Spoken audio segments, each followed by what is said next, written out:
Episodio 1, la celda sin tiempo. No hablaba, no comía, no dormía, pero cada noche una frase aparecía en su celda. Y nadie la vio escribir. Convento de Santa Cinta, sur de España. Noche del 11 de marzo. Lucía había sido monja, hasta que dejó de rezar, hasta que el cielo no le respondió más. Y ahora, después de enterrar a su hija sin cuerpo y sin tumba, regresó al convento que la vio consagrarse, solo para desaparecer. Pidió una celda, no una habitación, una celda, con barrotes, sin espejo, sin voz. No quiero hablar, no quiero ver, solo quiero que me escuche quien nunca lo hizo, dijo. Nadie la entendió, nadie la detuvo. Día 1, 3:03 de la madrugada. La hermana portera va a dejar pan y agua. Encuentra la puerta entreabierta. Lucía está sentada, de espaldas. No se mueve, pero en la pared, escrita con ceniza, hay una frase que nadie puso allí. Yo soy el Dios que ustedes no aceptaron porque no nací hombre. La portera grita. Las demás corren. Las cámaras no muestran nada. Solo está Lucía, inmóvil, con los labios sellados y lágrimas secas. Día 2. Otra frase. Me invocan en nombre del Padre. Pero yo también he sido madre. Y me negaron. Los superiores llaman al Vaticano. Quieren callarla. Pero ella no habla. No ha pronunciado ni una sílaba. Solo las frases siguen apareciendo. Una por noche. Como si algo, o alguien, estuviera usando su cuerpo como altar. Como venganza. O como confesión. Última escena. Una periodista local consigue entrar. Mira a Lucía a los ojos. Y siente un vértigo que no sabe explicar. ¿Quién eres? Lucía no responde. Pero en ese instante, una nueva frase aparece en la pared, como quemada desde adentro del yeso. No vine a fundar templos. Vine a reclamar mi voz. La que enterraron entre sotanas y miedo. Episodio 2, el exorcista que reconoció la voz. No vino a sacar demonios. Vino a callar una herejía. Pero lo que escuchó, no era una mentira. Era algo que ya había escuchado. Y había decidido olvidar.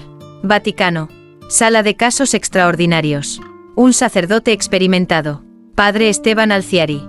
Es enviado al convento de Santa Cinta. Tiene 61 años. Ha enfrentado rituales prohibidos. Ha presenciado lenguas desconocidas. Gritos imposibles. Movimientos antinaturales. Nada lo ha doblegado.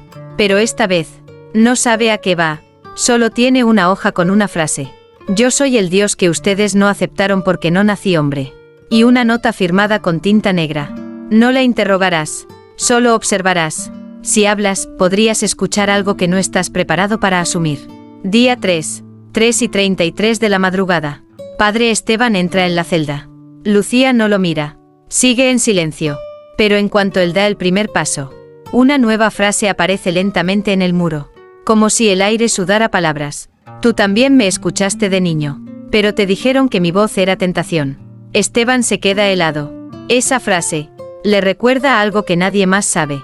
A los 9 años, rezaba solo en una iglesia. Y una voz dulce, suave, sin forma, le dijo, no te arrodilles más. Solo abrázame. Lo contó a su catequista. Le gritaron. Lo azotaron. Le dijeron que era el diablo disfrazado de ternura. Desde entonces, nunca volvió a dudar, pero tampoco volvió a sentir. Ahora, frente a Lucía, algo en él comienza a resquebrajarse. No ve fuego, no ve posesión, ve ternura, y eso le da más miedo que el infierno. Día 4. Otra frase. No vine a romper tu fe, vine a liberarla del uniforme que le impusiste. Esteban cae de rodillas. No para rezar, sino porque no puede sostenerse. Llora, como niño, como sacerdote, como humano. Lucía sigue sin hablar, pero lo mira por primera vez. Y en su mirada, no hay juicio, solo compasión, como si lo perdonara, por siglos de miedo heredado. Última escena. Esa noche, Esteban escribe una carta al Vaticano. Corta, clara, definitiva. No hay demonio aquí. Solo una voz que nos está devolviendo lo que nunca debimos rechazar. La parte femenina de lo divino, que siempre fue nuestra madre también. Episodio 3. Las niñas que despertaron hablando en nombre de ella. No sabían leer. No conocían escrituras. Pero comenzaron a decir frases que solo podían venir de un lugar donde Dios había sido mujer. Y nadie lo había permitido. Bogotá. Colombia. Una niña de 7 años despierta llorando. No por dolor, sino porque, según dice, la promesa aún no se ha cumplido. Cuando su madre le pregunta cuál, la niña responde con una frase que jamás escuchó. Ella me prometió que un día no necesitaríamos templos para saber que estábamos siendo mirados con amor. La madre graba el momento, lo sube a redes, y en 48 horas, más de 300 niños en diferentes partes del mundo repiten frases similares, sin conocerse, sin conexión, sin explicación. En Marruecos, una niña muda pronuncia sus primeras palabras. Ya no me ignoren. Fui madre, fui voz, fui ternura, y ustedes lo llamaron debilidad. En Francia, un grupo de niñas en una escuela católica se rehúsa a rezar Padre Nuestro, y lo cambian por, Madre mía, que estás aquí, en la piel, en la sangre, en el suspiro de lo que cuida sin pedir nada. El Vaticano entra en crisis. Intentan silenciar los informes.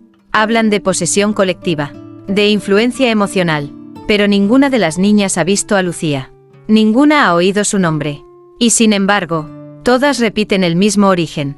Ella me habló desde la luz. No tenía nombre, pero sentí que yo también era parte de ella. Lucía no reacciona. Sigue muda, pero esa noche, en su celda, aparece la frase más corta de todas, y la más aterradora para los que controlan la fe. No soy futuro, estoy naciendo otra vez. En ellas, última escena, una niña en Etiopía se arrodilla junto a su abuela moribunda. La mira con ternura, le toma la mano, y dice, no llores, ella está esperándote, no con castigos, sino con el abrazo que nunca te dieron aquí. La abuela muere sonriendo, y las flores del campo, sin razón, florecen fuera de temporada. Episodio 4, los textos que no estaban en ninguna Biblia. No eran versos, no eran oraciones, eran confesiones divinas, que nadie se atrevió a incluir en las escrituras, porque venían desde lo más prohibido. El útero de Dios, Monasterio de Sevilla, Comisión Teológica de Emergencia. El caos ya es global. Más de 500 niñas en 19 países han comenzado a escribir frases espontáneas. En hojas, muros, pizarras, tierra, paredes, sin haberlas leído en ningún sitio. Y todas comparten el mismo patrón. Ninguna pide obediencia. Ninguna exige fe. Todas hablan como si ya hubieran perdonado al mundo. Una niña en Chile escribe en su pupitre. No quise ser adorada. Solo quería que alguien me mirara sin miedo a la ternura. En Polonia, una carta es encontrada en la mochila de una niña de 9 años. Está escrita en latín. Ella nunca lo estudió. Y la traducción dice, yo también dudé. Yo también quise huir de mí. Y por eso entendí que ustedes necesitaban un Dios que fallara. El Vaticano responde. Declara herejía. Lanza comunicados. Prohíbe a los medios publicar frases no verificadas. Pero nada funciona. Porque la revelación ya no necesita imprenta. Necesita ojos. Y ya ha despertado millones. Un sacerdote llora en privado. Lee lo que una niña escribió en la banca de su iglesia. Y no puede más. Perdón por no haber nacido hombre. Sé que esperaban fuerza. Pero yo les traje consuelo. Y ustedes me crucificaron de silencio. Magdalena, al enterarse de los textos, escribe por primera vez en semanas. Cuando un niño inventa, se nota. Cuando un niño recuerda, el mundo tiembla. Última escena. Una niña en México sube al altar vacío de una capilla abandonada. No dice su nombre. No pide permiso. Solo deja una hoja manuscrita. Y al salir, el viento la abre. ¿Quién entra después? La encuentra flotando frente al altar. En ella, solo hay una frase. Yo no soy un misterio que hay que resolver. Soy la cicatriz que ustedes nunca dejaron sanar. Episodio 5, las que escucharon antes del tiempo. No eran santas. No eran brujas. Fueron testigos de una voz sin nombre, que hablaba desde dentro, y que la historia escribió como locura. Barcelona. Centro de retiro Santa Clara sin voz. Durante años, mujeres de distintos países, ex-monjas, médicas, artistas, madres, viudas, han llegado aquí en secreto. No por fe, no por redención. Llegaron porque escucharon una voz sin género, sin autoridad, pero con una dulzura tan poderosa, que ninguna institución pudo validar, ni borrar. Lucía, aún recluida, guarda silencio, pero esa noche, por primera vez, Escribe algo en una carta sin destinatario. Las que escucharon antes que yo ya sabían que Dios también lloraba como mujer. Solo que el mundo no les creyó. Madrid. Una mujer de 74 años. Excomulgada en 1982 por blasfemia mística. Lee en el periódico sobre las niñas. Llora en la estación del metro. Y llama al único número que nunca se atrevió a marcar. Ha vuelto, ¿verdad? La voz. La de las madrugadas. La que no exigía. Solo acompañaba. En menos de 3 días. 127 mujeres de distintas ciudades. Expulsadas. Humilladas o silenciadas por visiones. Viajan hacia el retiro. Pero no como víctimas. Sino como guardianas. Porque todas recuerdan una misma frase. Escuchada en sueños. En partos. En intentos de suicidio. En danzas solas. Yo también fui cuerpo. Y también me rompieron. Por eso te entiendo. Una periodista entrevista a una de ellas. La mujer no da su nombre. Pero su testimonio estremecerá al mundo. A los 21 años. Oí una voz decirme. No me necesitas perfecta. Solo sincera. Y desde entonces. Me dediqué a cuidar a las que el sistema llamó impuras. Sin saberlo. Estaba respondiendo a un llamado que no venía del cielo. Sino de una herida antigua en el alma de lo divino. Última escena. Las mujeres del retiro se sientan en círculo. No hay líder. No hay altar. Solo una vela en el centro. Una niña se acerca. Se arrodilla. Y en voz baja. Susurra. Gracias por no haber callado. Cuando nadie quería escucharlas. La vela se apaga por sí sola. Pero nadie se asusta. Porque en la oscuridad, todas sienten lo mismo. La voz nunca se había ido. Solo estaba esperando el momento exacto para ser reconocida. Episodio 6. El día que Dios se salió de los templos. Los bancos se vaciaron. Las misas se acortaron. Pero el silencio empezó a escucharse más claro que nunca. Roma. Basílica de San Giovanni. Domingo. El obispo está de pie. Frente a un altar de mármol. Lee un evangelio. Habla de obediencia. De estructura. De jerarquía. Pero las bancas están casi vacías. Los pocos fieles que quedan lo escuchan con respeto. Pero también con algo nuevo en la mirada. Una ausencia de necesidad. Como si ya no estuvieran allí por hambre espiritual. Sino por costumbre. En la misma ciudad. A 2 calles de distancia. Una mujer sirve café a un joven sin hogar. No le pregunta su nombre. No le predica. Solo le sirve. Le sonríe. Y le dice. Aquí estás a salvo. El joven llora. No por tristeza. Sino porque en esas 3 palabras. Sintió más presencia divina que en años de Eucaristía. En Brasil. Una madre abraza a su hija con autismo que no habla. Y mientras la niña la acaricia con torpeza. Ella susurra. Tú eres mi milagro. Y si existe un Dios. Hoy me habló con tus manos. En Corea. Un anciano planta un árbol en honor a su esposa fallecida. No reza. Solo canta bajito una melodía que ella solía tararear mientras cocinaba. Al terminar. Deja una nota entre las raíces. Si el cielo está en alguna parte. Quiero que crezca desde aquí. Magdalena recibe una carta. No tiene remitente. Solo un trozo de tela con la siguiente frase bordada a mano. Ya no me canten. Sigan cuidándose como si cada uno fuera mi última forma de aparecer. Ella sonríe. Y ese día. No entra a la iglesia. Se queda en el jardín. Ayudando a una anciana a cepillar a su gato enfermo. Nunca se sintió tan cerca de algo eterno. Como al mirar los ojos de alguien que solo quería ser acompañado. Última escena. Una niña entra corriendo en una iglesia vacía. Se detiene frente al altar. No reza. No se arrodilla. Solo deja allí un dibujo. Una casa pequeña. Con ventanas abiertas. Y en el cielo. Una frase. Dios se fue de aquí. Pero vino a vivir a mi barrio. A veces lo veo en la forma en que mi mamá me peina.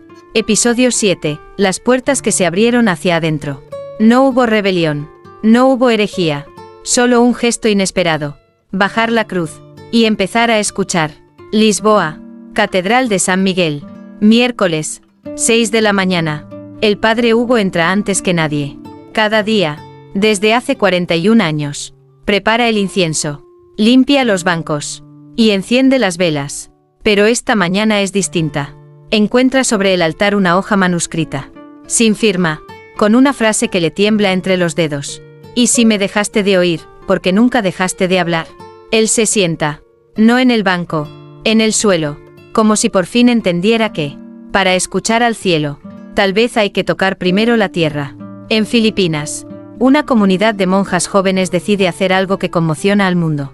Desinstalan el altar, derriban las estatuas, y en su lugar, colocan una mesa redonda, sillas sin jerarquía, y una cocina abierta. No dicen misa, no hacen sermones, solo cocinan juntas, escuchan, comparten, y cada comida termina en silencio. No de vacío, sino de plenitud. En Roma, una iglesia coloca un cartel en la entrada. Ya no venimos a enseñar quién es Dios. Venimos a preguntarte dónde lo viste por última vez. En Buenos Aires, una pastora deja de predicar y abre el micrófono a la gente. Una mujer mayor se acerca. No lee la Biblia. No cita ningún santo. Solo dice, yo encontré a Dios hace 3 noches. Estaba en el baño, cuando mi nieta me lavó los pies sin decir una palabra. Silencio total. Y luego, una ovación que no fue ruido, sino acuerdo sagrado. Mientras tanto, Lucía sigue sin hablar, pero en su celda, alguien ha pintado una frase en la pared opuesta a la cruz. Gracias por callar, porque mientras todos gritaban su nombre, tú lo llevaste dentro. Última escena. Una iglesia en Holanda deja su puerta principal abierta toda la noche. No entra nadie, hasta que al amanecer, una niña entra con su madre. Deja un cojín en el suelo y susurra. Aquí no vine a rezar, vine a escuchar si todavía hay alguien adentro. Y al sentarse, ambas comienzan a llorar. No por dolor, sino porque, por primera vez, la iglesia no estaba llena de respuestas. Estaba llena de espacio para las preguntas. Episodio 8, el día silencioso de Dios. No hubo homilías, no hubo cantos, no hubo aleluyas, solo humanidad. Y eso bastó para tocar lo divino. El acuerdo nació sin líderes, sin conferencias, sin firmas, una sola idea, repetida en diferentes lenguas. Comenzó a circular. El próximo domingo, ningún templo abrirá sus puertas. Ningún predicador hablará. Ningún creyente rezará en voz alta. Será un día sin liturgia. Solo un acto, vivir como si cada gesto fuera oración. Se llamó el Día Silencioso de Dios. Y nadie supo quién lo propuso primero. Pero cuando llegó el momento, el mundo obedeció no por mandato, sino por reconocimiento. Como si todos supieran, por fin, que el cielo también necesitaba descansar de tantas palabras. En Senegal, los musulmanes no acudieron a la mezquita. En su lugar, limpiaron los techos de las casas de sus vecinos ancianos. En Nueva Zelanda, los cristianos no fueron al culto. Se sentaron con los ateos y compartieron pan sin doctrina. En Japón, los monjes no cantaron sutras, plantaron árboles con niños sordos y aprendieron a sonreír con los dedos. En cada rincón del planeta, algo se detuvo, y en ese detenimiento, algo se reveló. Dios no desaparece cuando no se le nombra. Se hace más nítido cuando se le respira. Magdalena no encendió ninguna vela. Solo caminó descalza por su barrio, dejando cartas escritas a mano en las puertas. Hoy no te bendigo, te reconozco. Lucía, aún en silencio, se sienta frente a su pared blanca. Nada aparece esa noche. Ninguna frase, ninguna visión. Pero a la mañana siguiente, su celda huele a pan recién horneado. Y sobre el suelo, alguien dejó una nota, escrita con lo que parece barro mezclado con leche. Gracias por callar. El mundo al fin entendió que no basta con hablar de mí. Hay que cuidarse como si yo ya estuviera adentro. Última escena. Un niño con síndrome de Down camina entre cientos de personas en una plaza silenciosa. Nadie aplaude. Nadie canta. Nadie predica. Él se detiene. Alza los brazos al cielo. Y susurra. Mamá, hoy Dios no dijo nada. Pero me abrazó con el viento. Episodio 9. La mujer que no se quemaba. No habló. No caminó. No bendijo. Solo miró. Y con esa mirada, despertó lo que llevábamos siglos tratando de olvidar. Hora universal, 3:33 de la madrugada. Fecha, desconocida por muchos. Significativa para todos. Millones de personas en más de 70 países. Despertaron al mismo tiempo. Gritando, llorando o en silencio absoluto. Habían soñado lo mismo. Una mujer de pie, envuelta en llamas suaves, que no consumían, solo iluminaban. Su rostro era múltiple. Era joven y vieja, oscura y clara, maternidad y vacío. Era ella, sin nombre, y sin permiso. En París, una mujer atea se despierta con el corazón temblando. Toma su diario y escribe sin entender por qué. Ella no vino a decirnos qué hacer. Solo nos miró. Y eso bastó para que mi cuerpo recordara que un día fui algo sagrado. En Tanzania, un niño mudo dibuja por primera vez en su vida un cuerpo femenino rodeado de fuego. Y al pie del dibujo, con dedos temblorosos, escribe: no me quemes otra vez. En Jerusalén, un rabino, una imán y una pastora se reúnen sin plan. Los tres han soñado lo mismo. No lo entienden del todo, pero los tres coinciden en una sola frase. No era una visión, era una presencia esperando a ser reconocida. En la celda de Lucía, nada se mueve. Ella sigue sin hablar, pero al amanecer, en el techo de su celda aparece una frase escrita con humo. Ustedes me construyeron como rey, porque les daba miedo que viniera como mujer. El Vaticano guarda silencio. Las redes colapsan. Los artistas pintan. Los músicos componen. Las madres se abrazan. Los hijos preguntan. Y nadie tiene una respuesta clara. Pero en el fondo, todos saben que algo ha regresado. O mejor dicho, algo ha sido recordado. Última escena. Una niña de 6 años se despierta llorando. No por miedo, sino por la emoción de haber sentido algo que no sabía nombrar. Se abraza a su madre y le dice al oído. Ella no habló, mamá, pero su fuego era como un susurro que decía: no te olvides de mí otra vez. Episodio 10, el altar del espejo. Nadie explicó nada. Nadie pidió permiso. Solo llegaron, abrieron las puertas traseras y pusieron frente al altar un espejo limpio, como si eso bastara para empezar a sanar. Florencia, Italia, Iglesia de Santa Croce.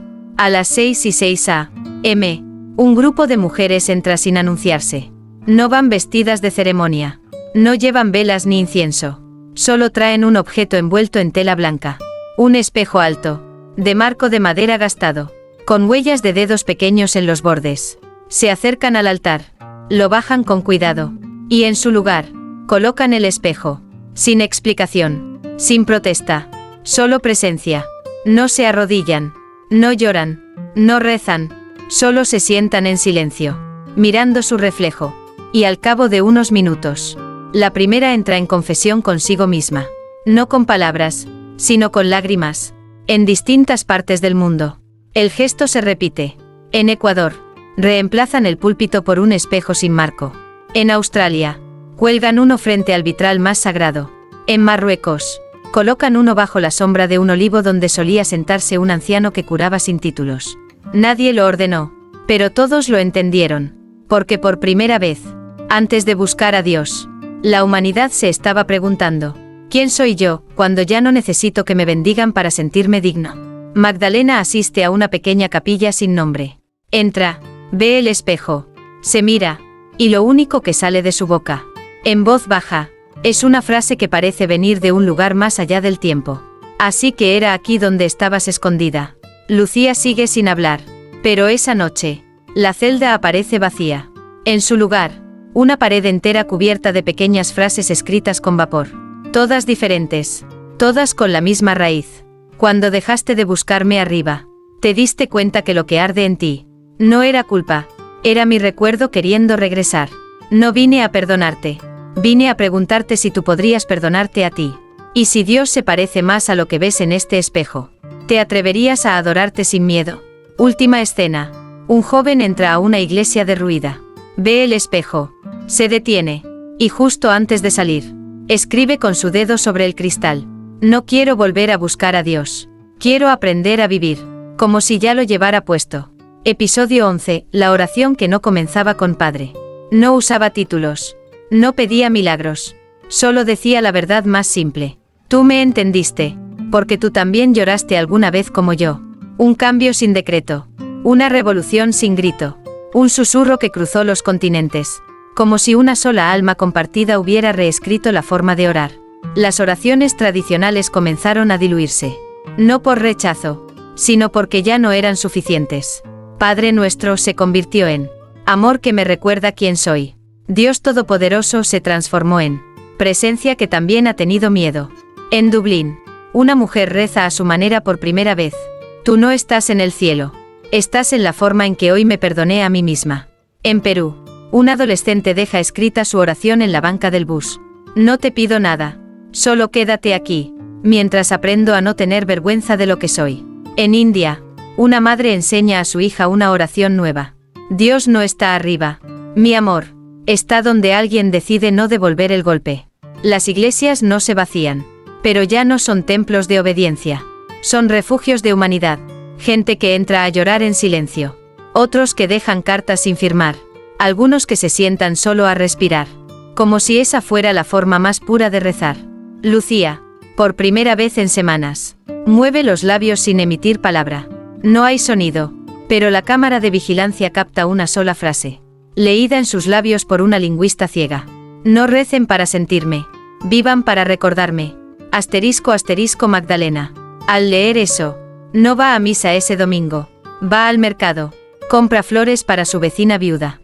Y al entregarlas, siente en su pecho algo que no viene del cielo, sino de dentro.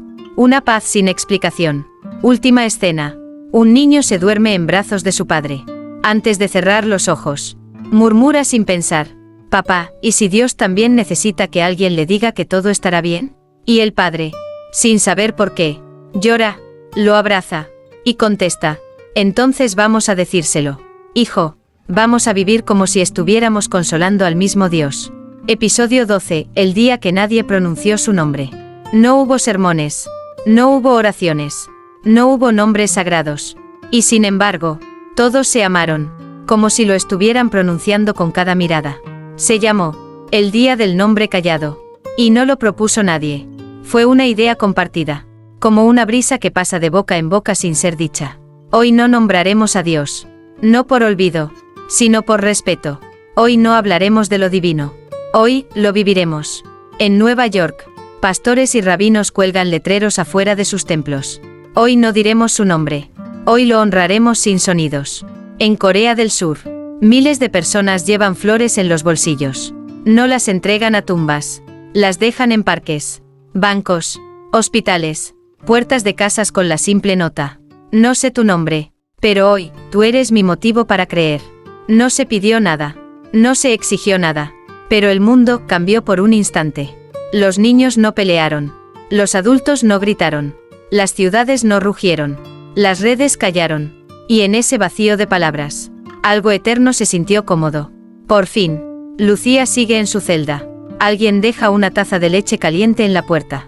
Y con el vapor, en el vidrio de la ventana, se forma una frase fugaz. Hoy no vine a escucharte. Vine a sentirte. Magdalena visita un hospital. No lleva Biblias. Lleva silencios. Se sienta junto a personas moribundas. Y simplemente les toma la mano. Una mujer con cáncer terminal. Sin fuerza para hablar. Sonríe al sentir el contacto. Y escribe con un dedo tembloroso sobre la sábana: hoy me tocó Dios, pero tenía tus dedos. Última escena.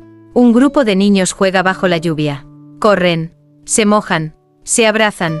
Una maestra los observa. Llora. No por tristeza, sino porque, por primera vez en su vida, siente que lo sagrado no está en un libro, ni en una promesa, sino en esa risa suelta, que no necesita a nadie más para saber que está viva. Episodio 13, el día en que Dios ya no fue necesario.